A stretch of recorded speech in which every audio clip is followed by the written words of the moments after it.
El presente circuito iba a funcionar con un voltaje de entrada dado gracias a un sensor de temperatura, el cual iba a ser un LM35. Debido a esto, se iba a tener una temperatura de 20 a 30 grados centígrados, en los cuales el voltaje iba a ser de 0.2 a 0.6 voltios, respectivamente. Pero el sensor no funcionó, de manera que hubieron cambios y tocó simular el voltaje del sensor. Además de que el circuito presentaba problemas y tuvo cambios dentro del circuito, así que es un poco diferente al circuito presentado en la clase anterior. El fin del circuito era transformar el voltaje que se obtenía a través del sensor, transformarlo en una corriente con el amplificador de transconductancia, el cual funcionó de manera correcta con un error de 1 mA comparado con el valor ideal de salida de corriente.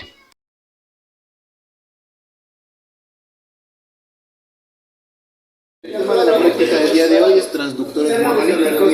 El circuito que tenemos armado aquí está constituido por un amplificador de instrumentación y un transconductancia de carga flotante. Ahorita vamos a calibrar la entrada, vamos a tener una entrada de 0.2 voltios, que la vamos a calibrar ahorita, o lo más cercano que se pueda.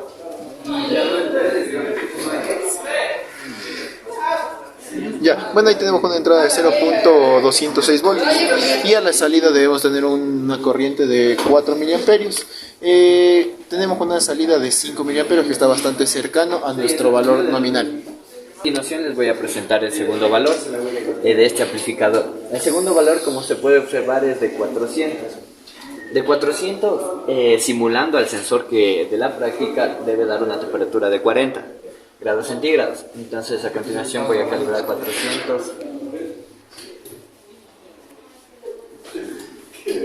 Ya, como se puede observar, aquí ya le calibramos justo en 400, nos debe dar una corriente de 12 miliamperios más o menos. Tenemos más o menos 11, como este multímetro no tiene mucha resolución, no se puede apreciar los decimales. Gracias.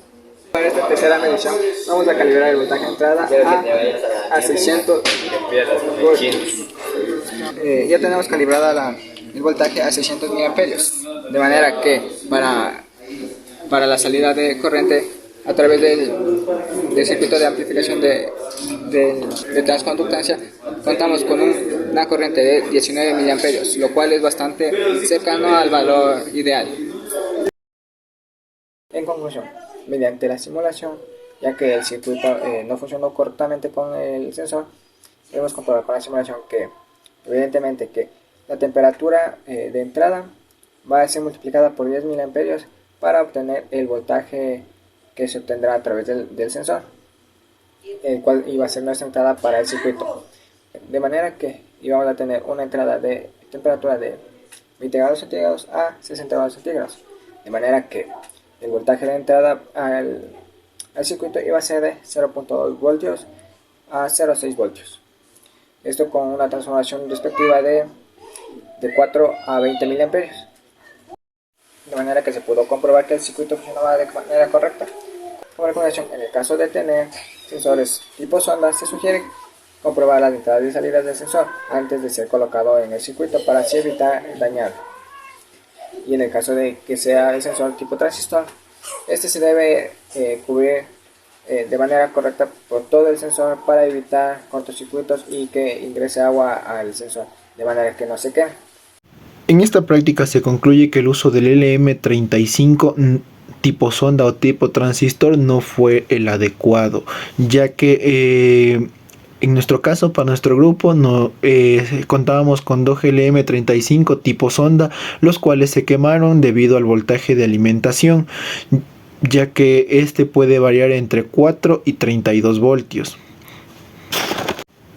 Para esta práctica es recomendable que en caso de que se use el LM35, este se encuentre completamente protegido, ya que si en alguno de los pines llega a estar en contacto con el agua, el sensor se quemará.